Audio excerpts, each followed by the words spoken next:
In my 10th year as a Doctors Without Borders volunteer in Africa, I ran into my ex-husband Diego. He frowned when he saw me. "Jessica, you hate seeing me so much you'd rather hide all the way out here." When we divorced 10 years ago, things were indeed ugly. His mistress had come to our door, a girl barely in her early 20s, insisting she and Diego were true love, telling me to step aside. I stepped aside. I left the divorce papers and walked away for 10 whole years. I never expected to run into Diego here. I moved around him, took my son, who had just walked out of the tent, by the hand and tried to leave, but he blocked my way. "This is my son, isn't he?" Annoyed, I pushed him away. "You're overthinking." Chapter 1. I held my son's hand, ready to turn around and walk away, but Diego stepped in front of us again. "Jessica, stop." His voice carried that unmistakable pressure, commanding absolute. "How old is this child?" I turned my face to the side, avoiding his eyes, pulling Lucas toward the medical tent. "It has nothing to do with you. 9 years old." He reported the age with unsettling accuracy, his tone so certain it made my heart tighten. "Last year you posted his birthday cake on your Moments. There were 9 candles." I froze and whipped around to look at him. I deleted all ways of contacting him after the divorce, yet he had still been watching me from the shadows. Lucas sensed the tension and shrank behind me, whispering softly, "Mom, who is this man?" "A stranger." I stroked my son's soft hair, trying to calm him, but Diego's eyes suddenly went cold. He stepped forward, gaze falling on Lucas's features. The double-lidded eyes and straight nose, exactly like Diego's, only deepened his suspicion. "A stranger." He let out a short, bitter laugh full of self-mockery and restrained anger. "Jessica, you dare say he has nothing to do with me? You left in such a hurry. Did you already know you were pregnant?" I said no. I raised my voice, several medical staff casting glances our way. 10 years of peace shattered. The past I had forced deep down surfaced little by little under his questions. Afraid of losing control if this continued, I pulled Lucas to go around him, but Diego grabbed my wrist. I jerked away like burned flesh. "Diego, we've been divorced for 10 years. My voice trembled despite my efforts to steady it. "You were the one who betrayed our marriage. You let her come to our home and force me to step aside. What right do you have to question me now?" His movement paused, his eyes dimmed, and his tone softened slightly. "There were reasons for what happened back then, Jessica. Give me a chance to explain and give this child the right to know the truth. The truth is that I've already started a new life. He has a complete family. He doesn't need anyone extra interfering." I straightened my back, trying to maintain calm though my heart was in chaos. I knew Diego's personality. Once he locked onto something, he never let go easily. The African wind carried 10 years of dust, stirring up all the memories I had buried. Once Diego and I were the envy of everyone. He was the star senior in the computer science department. I was the campus beauty in the medical school. He pursued me for 3 years. I rejected him repeatedly because of our family differences. But he still stood under my dorm every morning with breakfast day after day for 3 years. I still remember his eyes, bright and determined, telling me I was the one he wanted for life. Eventually we got together. The year we graduated, his mother refused to let him marry me because of my family background. He fought with them for half a year and even moved out. In the end, his mother gave in. Our wedding was grand, every detail full of his dedication. In front of all our friends and family, he said, "Jessica, from today on, I will protect you for the rest of your life. I won't let you suffer even the slightest grievance." The first few years were sweet as honey. Even when he was busy starting his own company, he still made time to have dinner with me and watch old movies with me. I thought such happiness would last forever. The change began when we started trying to have a child. In the 3rd year of our marriage, we still didn't have a child. The medical checkup showed my body was fine. I was simply under too much stress. But Diego's mother wouldn't let it go. Every time she saw me, her words were filled with accusations. "Marrying a hen that doesn't lay eggs. Our family is going to die out because of you." At first, Diego defended me. He would argue with his mother. But as it happened again and again, he began to lose patience. When his mother criticized me, he slowly stopped speaking up. He began to silently approve. I knew he was stuck in the middle, but being abandoned by the person closest to you, it hurts more than words can describe. What made it worse was that his mother started arranging blind dates for him under the excuse of business socializing. In the beginning, I still confronted him, crying and questioning him. He would coax me and say it was all just for show. But later, the perfume on him changed from one scent to another. He came home later and later, sometimes not at all. Until one day, I found a lipstick in his car, one that definitely wasn't mine. I cried and questioned him, but he lost his temper for the first time. Jessica, you're being ridiculous. It's just something a client left behind. Do you think it's easy for me to work this hard? After that, our arguments increased and silent cold wars became routine. Later, he claimed he was too tired from work and didn't want to disturb my sleep, so he moved into the guest room. He stayed there for 2 whole years. During those 2 years, we lived like strangers under the same roof. Besides necessary communication, we barely spoke.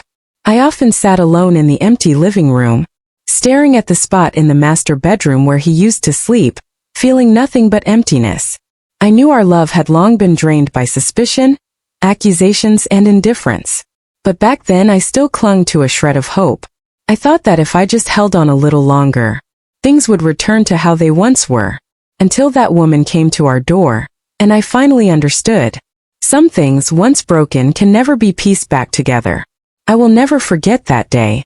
Diego had told me 3 days earlier that he was going on a business trip to a nearby city. But 3 days later, the doorbell suddenly rang.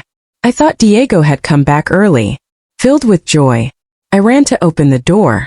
But standing outside was a young girl I had never seen before. "You're Jessica?" she asked, her voice full of open hostility. I nodded, a bad feeling rising in my chest. "My name is Elise." She pushed past me and walked into the house, sitting on the sofa as if it were her own home, looking around without the slightest courtesy. "I'm Diego's girlfriend. I'm here today to tell you it's time for you to step aside." I stared at her in disbelief. "You must be mistaken. I'm Diego's wife. We are not divorced." Elise let out a mocking laugh, as if I had just told the funniest joke in the world. "Jessica, stop lying to yourself. Diego doesn't love you. He loves me. The only reason he hasn't divorced you is because he feels guilty. But I don't want him to wrong himself anymore. Since he doesn't want to be the bad guy, I'll be the one to do it." She pulled out her phone and showed me a photo. In the picture, she and Diego were leaning intimately against each other, the background a 5-star hotel in our city. "He told you he was on a business trip, but he hasn't left the city at all. He's been with me these past few days. Every night he didn't come home, he was with me." It felt as though an invisible hand had grabbed my heart and squeezed, so hard I couldn't breathe. Elise stood up and walked toward me, looking down at me with condescending superiority. "Leave Diego on your own. You've occupied the position of his wife for so many years, and you can't even have a child. Do you think you deserve it? Diego needs a woman who can give him children and help him in his career, not a useless freeloader like you." Her words were knives, each one digging straight into my heart. I knew I couldn't stay weak. I looked at her and said each word clearly. "I don't believe you. I want Diego to tell me himself." "Great," Elise smiled even more triumphantly. "I knew you wouldn't believe easily. Come on, I'll take you to him. Let him tell you the truth himself." Chapter 3. I felt as if all the strength had been drained from my body, yet somehow, against all reason, I still followed her. I didn't know whether I wanted the truth verified, or whether I was simply walking toward my final blow. We arrived outside the private room of an upscale club. Elise didn't push the door open. Instead, she gestured for me to lean in and listen. Inside, familiar voices floated out, Diego's along with a few of his friends. "Diego, aren't you afraid Jessica will be furious if she finds out?" one man said. Diego let out a sigh and downed his drink in one go. "I can't help it. My mother has been pressuring me non-stop. At first, I thought I'd just have a child with another woman, bring the kid home and shut her up. But then I met Elise. She's young, pretty sensible. No messy nonsense like after marriage. Being with her, I feel a happiness I haven't felt in a long time. But what if Jessica finds out? That temper of hers. She throws a fit if your shirt even smells like another woman. Diego suddenly gave a short laugh. Where can she go? Without me she can't do anything. She's been with me all these years. I believe she can learn to turn a blind eye. Besides, Elise doesn't even have an official title. I've already wronged her enough. I couldn't hear the rest. My ears buzzed. My vision went dark. The whole world seemed to spin.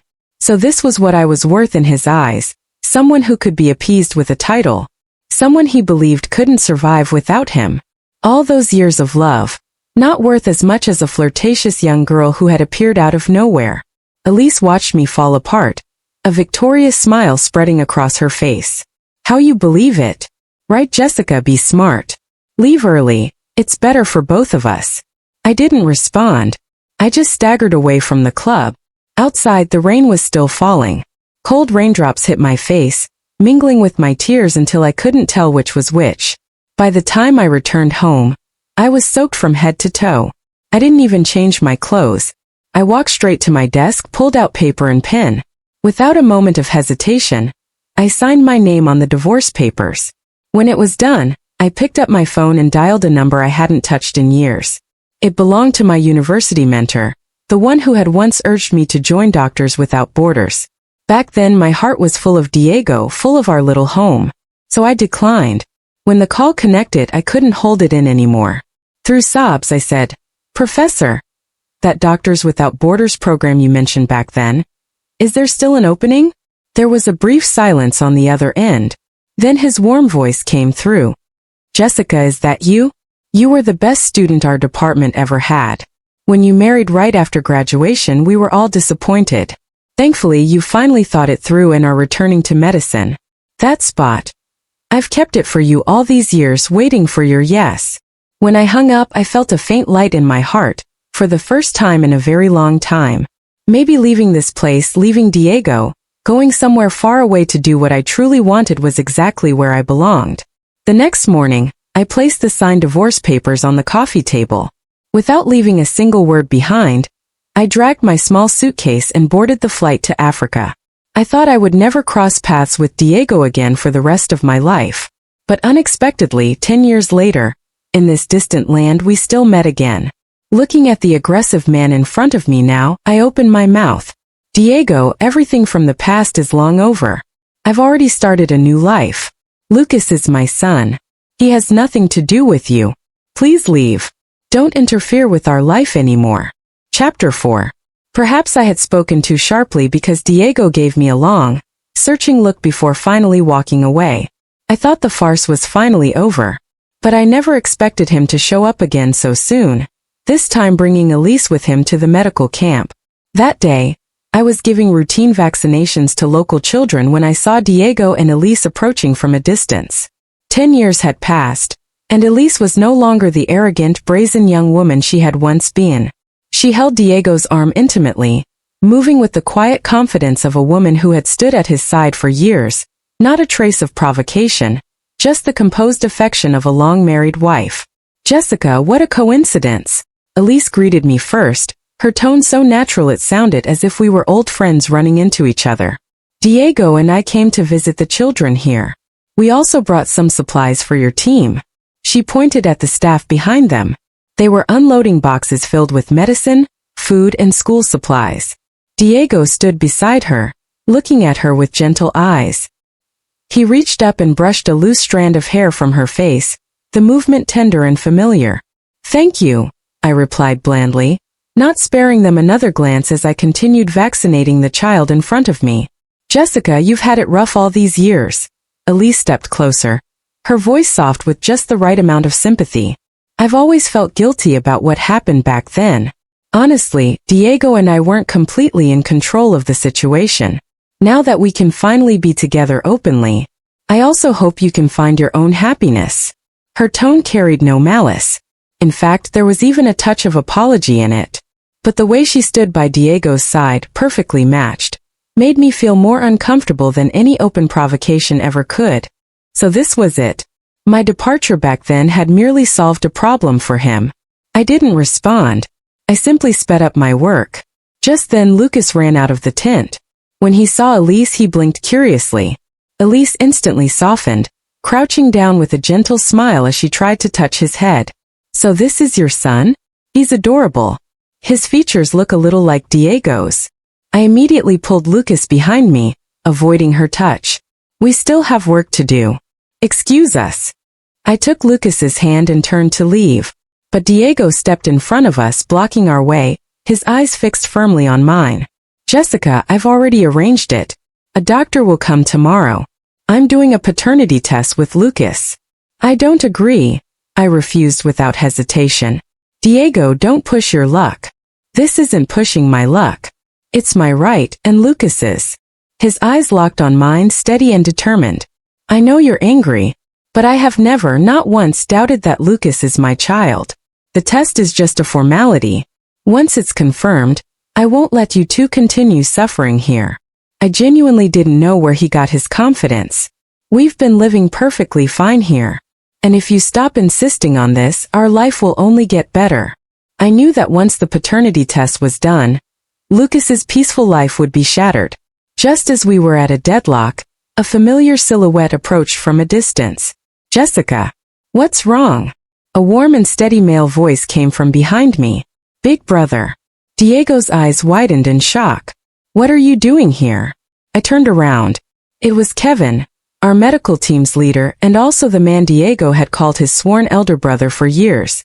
But before Diego could say another word, Lucas broke free from my hand and ran straight toward Kevin, throwing himself into his arms.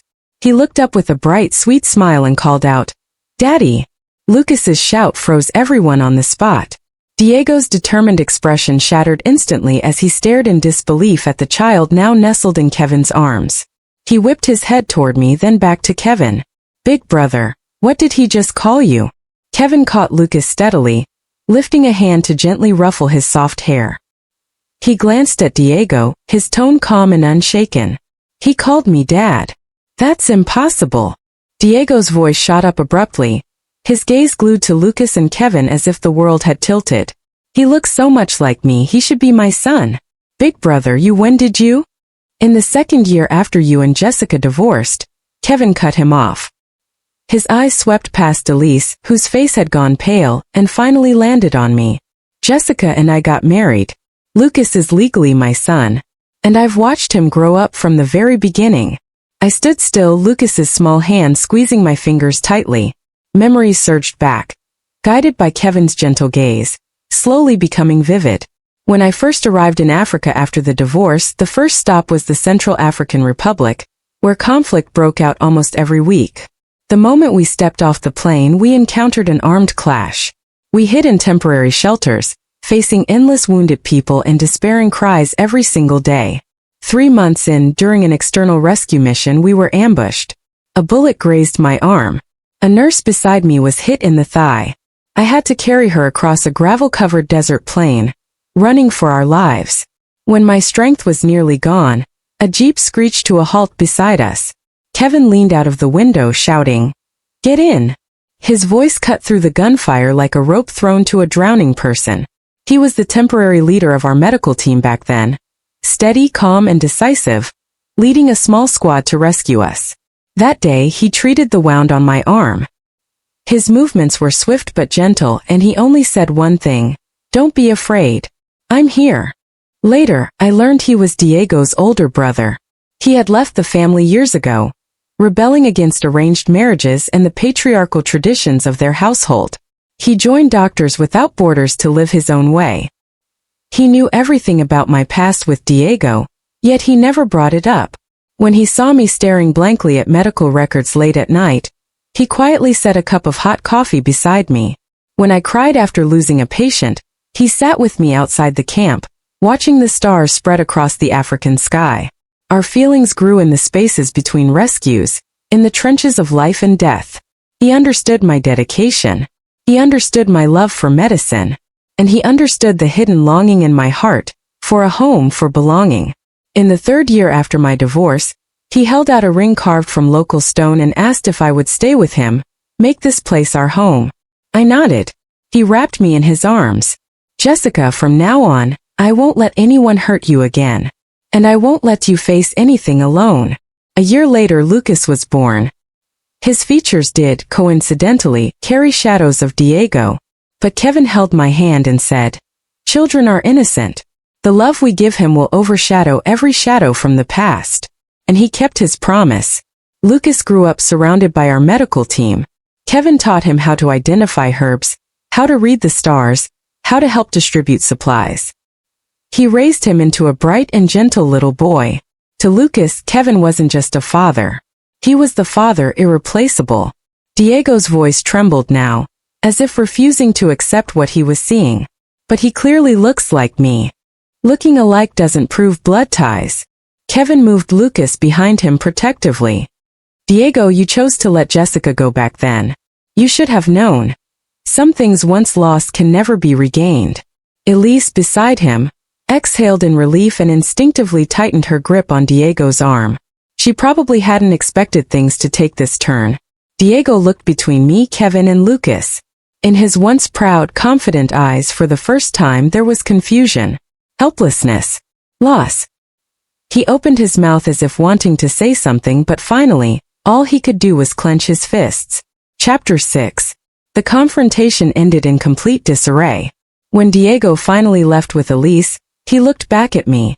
In his eyes, besides resentment, there was something else, something complicated that I couldn't decipher. That night, the wind around the camp was a bit cold. Kevin and I sat by the bonfire outside the tent. Lucas had already fallen asleep inside. "You're still thinking about what happened today?" Kevin handed me a cup of warm water. I took in the heat, calming the agitation in my chest. I didn't expect to see him again like this. He would have found out sooner or later. Kevin stared into the fire, its glow reflected in his eyes. "Actually, I've known for a while that he was keeping an eye on you. 3 years ago, he already donated supplies through the International Red Cross, specifically asking they be sent to our camp. He just never showed up." I froze. "Why didn't you tell me? What good would it have done?" He turned to me, his eyes gentle. "The past is already over. I didn't want him disrupting your life again. I just didn't expect he'd show up in person, much less bring Elise." The mention of Elise made something twist in my heart, but I quickly let it go. "She's changed a lot. She's not as aggressive as she used to be. People change, yes, but some things don't." Kevin patted my shoulder lightly. "No matter what they want, as long as I'm here, I won't let anyone wrong you or Lucas." I leaned on his shoulder, feeling the reassurance seep into me. For years it was because he was here that I found a sense of belonging in this barren land. But I didn't know our peace wouldn't last long. 3 days later, 2 off-road vehicles barreled into the camp, raising clouds of dust. Before the engines even stopped, Diego's mother, Oriana, stormed out with several bodyguards behind her. She spotted me instantly.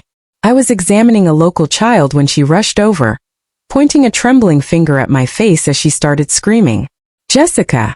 You jinx! Seducing my son wasn't enough for you. You're seducing Kevin now? What has our family ever done to deserve you destroying both of my sons?"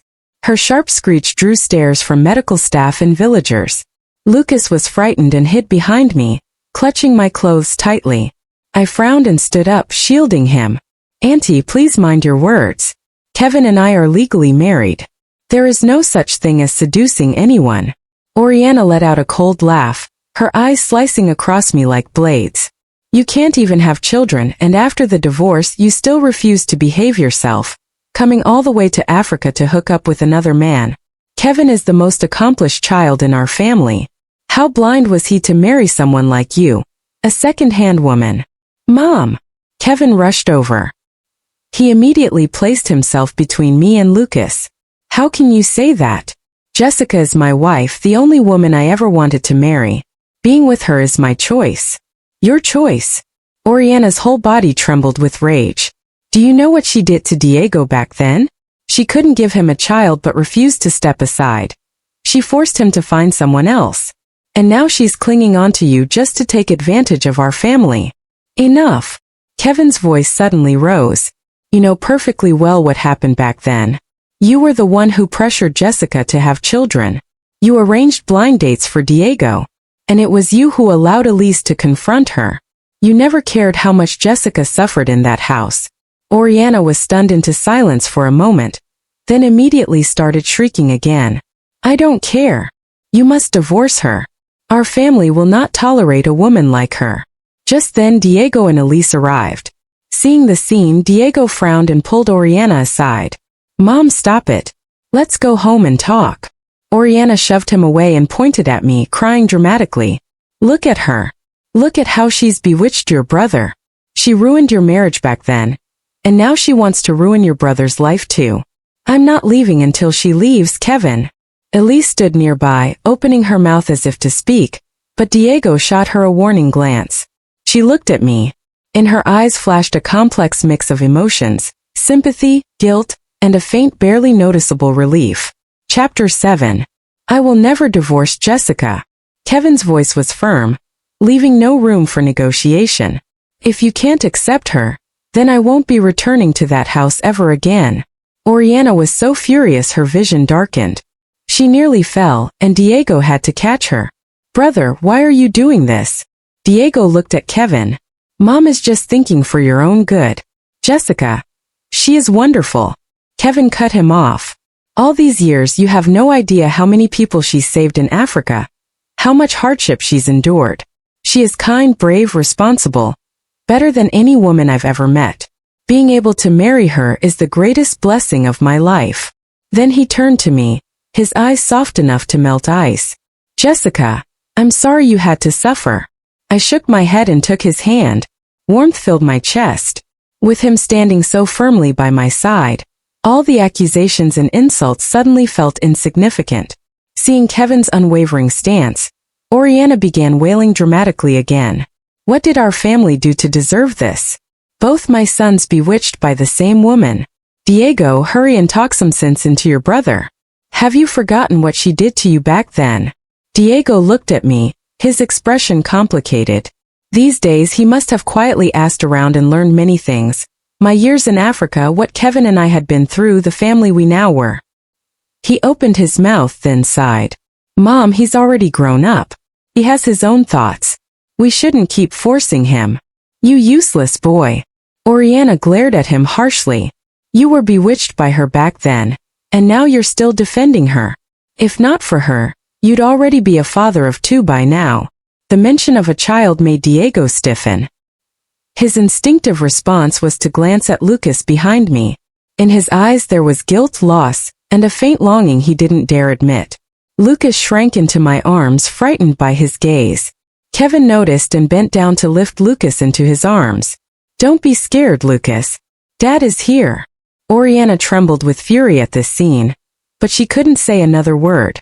She knew Kevin's personality well. Once he made a decision, nothing could change it. In the end, under Diego's persuasion, Oriana left the camp reluctantly. Before she got into the car, she threw me a vicious glare. You just wait. After they were gone, peace finally returned to the camp. Kevin held Lucas in his arms, gently patting his back to soothe him. Watching the side of Kevin's face, gratitude welled up in my heart. Kevin, thank you. What are you thanking me for?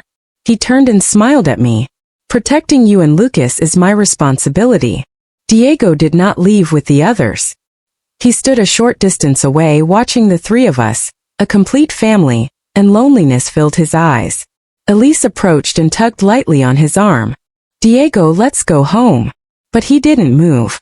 Instead he murmured, Did I really make a mistake all those years ago? Elise stiffened, then said softly, It's all in the past. Aren't we fine now? But her words did nothing to ease the heaviness in Diego's eyes. He watched Kevin and me exchange a quiet smile. Something clogged his chest, making it hard to breathe. He remembered how I used to smile at him the same way, eyes full of light. How I reheated dinner over and over while waiting for him to come home. How I supported him through the early grueling years of his business. And how he, pressured by his mother, tempted by the outside world, lost his patience, lost his way, and pushed away the woman who once loved him with all her heart. Now I had found someone who truly cherished me. A man who protected me without hesitation. And a warm family of my own. And he could only stand where he was, watching from afar, drowning in regret. Chapter 8. Oriana's visit was like throwing a stone into a calm lake. Ripples spread layer by layer, disturbing everything. Diego began visiting the camp frequently. He no longer mentioned the paternity test. He no longer tried to force explanations. He simply stood at a distance watching Lucas with complex eyes. Sometimes he delivered urgently needed supplies. Sometimes he stood quietly outside the medical tent, watching me treat patients. Elise occasionally accompanied him, but most of the time he came alone. One day, Lucas was playing soccer on the open ground outside the camp. He slipped and fell, scraping his knee. Diego happened to walk by. He rushed to him instinctively, reaching out to help. But Lucas shrank back, eyeing him warily. "Who are you?" "My dad will come save me." Diego's outstretched hand froze midair. His face twisted with unmistakable loss. He looked at the wound on Lucas's knee, and his voice softened. "Let me clean it for you, okay? It won't hurt for long." Lucas shook his head stubbornly. "No. I want to wait for my dad." At that moment, Kevin walked over. He took in the scene and said nothing. He simply bent down, scooped Lucas into his arms, and took out the disinfectant he always carried, gently cleaning the wound. Diego stood aside, watching Kevin's practice movements, watching Lucas nestle quietly in his arms. His chest felt like it had been pierced with 1,000 needles. He suddenly realized some things had truly slipped away from him forever. If he hadn't made those mistakes back then, perhaps Lucas would have been his child. If he had held on a little longer, maybe they could have been the family smiling in the sunset. "Brother," Diego finally spoke, his voice hoarse.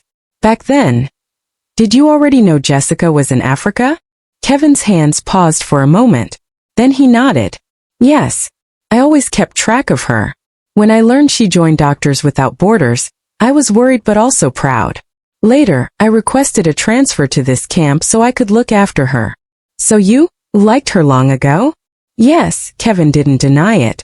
"From the first time I saw her in college, I thought she was special. But at that time, she only had eyes for you." Diego let out a bitter laugh. "So I missed the best person a long time ago." He remembered. Kevin once warned him to treat her well, not to let outside pressure affect their marriage. But back then, Diego dismissed it as meddling. Now he realized how foolish he had been. At that moment, Elise hurried over, her expression anxious. "Diego, something's wrong. Our company's local investment project collapsed. The partner suddenly broke the contract and ran off with part of our funds." Diego's face darkened. "What? Weren't the negotiations going smoothly?" "I don't know. They're firm. They refused everything." Elise was panicking. "The funding chain is broken. If the project stops now, the losses will be huge." Diego frowned and turned to leave. "I'll go take a look." He walked several steps, then stopped and looked back at Kevin. His eyes were filled with helplessness and frustration, but in the end he turned away. I watched his hurried figure fade into the distance, and felt nothing. His gains or losses were no longer connected to me. We had long become two separate worlds. Kevin seemed to sense my thoughts. He took my hand. "Don't think too much. We'll just live our own lives." I nodded and lowered my head to look at Lucas. He had stopped crying, his round eyes gazing curiously at the distant grasslands. The golden sunset poured over the land, warm and peaceful. I knew there would still be storms ahead in my life, but with Kevin and Lucas by my side, I had the courage to face anything. Chapter 9. Diego's project indeed ran into serious trouble. After the partner ran away with the funds, they vanished without a trace. The project was forced to stop. Not only was the entire investment wasted, they were also facing fines from the local government. Diego was overwhelmed, running around every day trying to negotiate with different parties, but nothing worked. Elise was no longer the calm, composed girl she used to be. She followed Diego everywhere, her face filled with exhaustion and anxiety. One day, I was at the town hospital purchasing medical supplies when I ran into them. Diego had long lost the confidence and vitality he once had. Elise stood beside him, worry etched deep in her eyes. When she saw me, she froze for a second, then quickly walked over, her tone carrying a hint of pleading. "Jessica, could you please help us with something?" I was surprised, but I nodded slightly. "Go on." "Our funds have completely dried up. We previously promised to donate supplies to the local school, but now we can't deliver." Elise's voice trembled slightly. All those kids are waiting. If we let them down, I'll feel awful. You're respected here. Could you help us find a solution? I looked at her worn-out face and felt no sympathy at all. The image of her barging into my home years ago, arrogant, triumphant, was still vivid in my mind. Why should I help you? I asked flatly. Elise bit her lip, guilt flashing across her face. What I did back then was wrong. I was young, foolish, blinded by love, and I did things that hurt you. I've regretted it for many years. She glanced toward Diego, who stood a few steps away. I thought I'd be happy with him, but these years we've been constantly pressured by his mother to have a child, constantly burdened by his family's issues. And Diego, he's never truly let you go. I've always been just a replacement. That has nothing to do with me, I interrupted her coldly. But the children at the school are innocent. I'll ask around. I can't guarantee anything. Elise's eyes reddened. She bowed her head. Thank you, Jessica. Even if it doesn't work, thank you. I didn't respond further and walked away. Back at the camp, I mentioned the situation to Kevin. Kevin thought for a moment. We can help. Our medical team works with several charity groups. Maybe we can raise enough supplies. With the coordination of the medical team, several charity organizations stepped up. Within a week, enough supplies were gathered and sent to the local school. Elise came personally to thank me, gratitude shining in her eyes. Jessica, thank you so much. She hesitated, then said, Diego, these days he keeps talking about you. He said that if he had understood you better, cherished you more, things wouldn't have turned out like this. I smiled faintly and didn't reply. What good was regret? Some wounds once inflicted can never truly heal. A few days later, Diego and Elise left Africa. Before leaving, Diego came to see me one last time.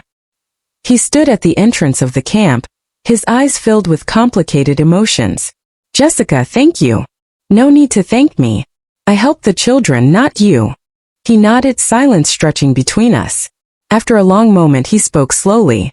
These days I've been thinking a lot. Back then, I wronged you. I was selfish, blind, and ruined our marriage with my own hands. I'm not asking for forgiveness. I just hope you will always be happy. He paused, then looked toward Lucas, who was laughing as Kevin lifted him high into the air. Tell Lucas. I wish him well. Tell him to listen to his dad and grow up to be kind and brave. I nodded. I will. Diego took one long look at me, as if trying to carve my face into memory. Then he turned away and boarded the plane with Elise. I watched the plane disappear into the sky, my heart utterly calm.